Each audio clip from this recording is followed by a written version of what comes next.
निर्मम सरकार की विदाई, निर्मम सरकार की विदाई करोगे ना। 21 বিধানসভা নির্বাচনে রাজ্য রাজনীতির ভরকেন্দ্র হয়ে উঠেছিল নন্দীগ্রাম।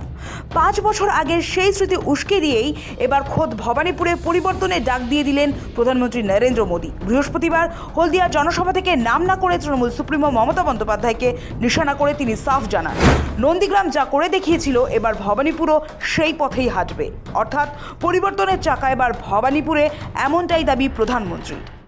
जो कमाल 5 साल पहले नंदीग्राम ने किया था, इस बार वही हाल भवानीपुर में भी होने जा रहा है। হলদিয়া সভায় আগাগোড়াই আক্রমণাত্মক মেজাজে ছিলেন প্রধানমন্ত্রী। উন্নয়নের খতিয়ান দেওয়ার পাশাপাশি বাংলার বর্তমান রাজনৈতিক পরিস্থিতি নিয়েও কড়া সমালোচনা করেন তিনি।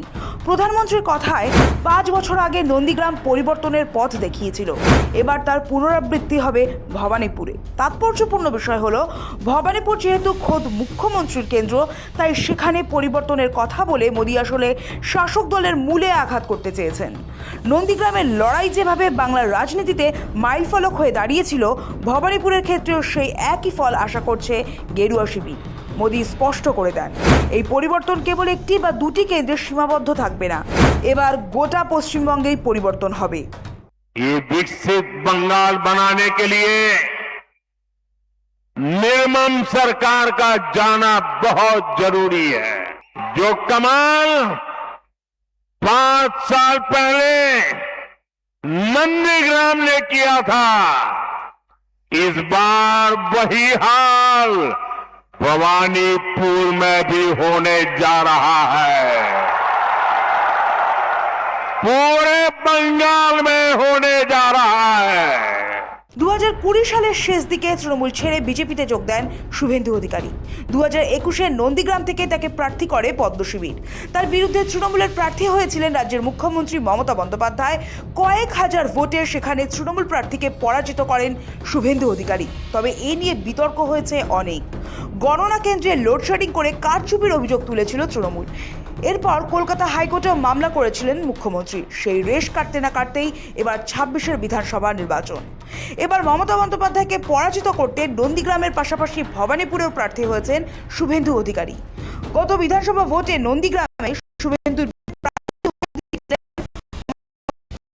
চমক ছিল। ভবানীপুরে মমতা বন্দ্যোপাধ্যায়ের বিরুদ্ধে দিন আগে থেকে আগ্রহ ছিলেন শুভেন্দু। প্রকাশ্যে সে কথা বলছিলেন। তালিকার প্রধানমন্ত্রী নরেন্দ্র মোদীর সঙ্গে কথা বলেন অমিত শাহ।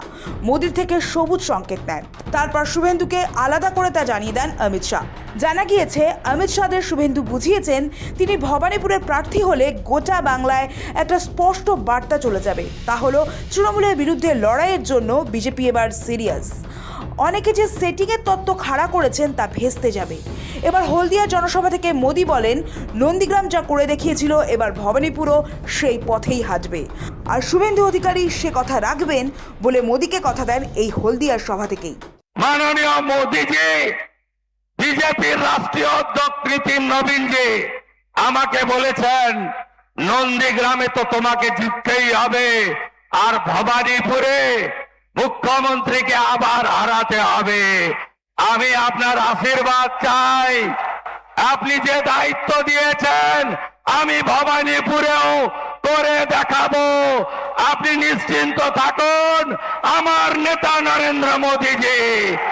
নির্বাচনে দামামা বাজতেই প্রধানমন্ত্রীর এই মন্তব্য বঙ্গ রাজনীতিতে নতুন করে শোরগোল ফেলে দিয়েছে। এখন দেখার নন্দীগ্রামের সেই পরিবর্তনের ফর্মুলা ভবানীপুর তথা বাকি বাংলায় কতটা কার্যকর হয়। মনমোহন ঘোষের রিপোর্ট, সময়, কলকাতা।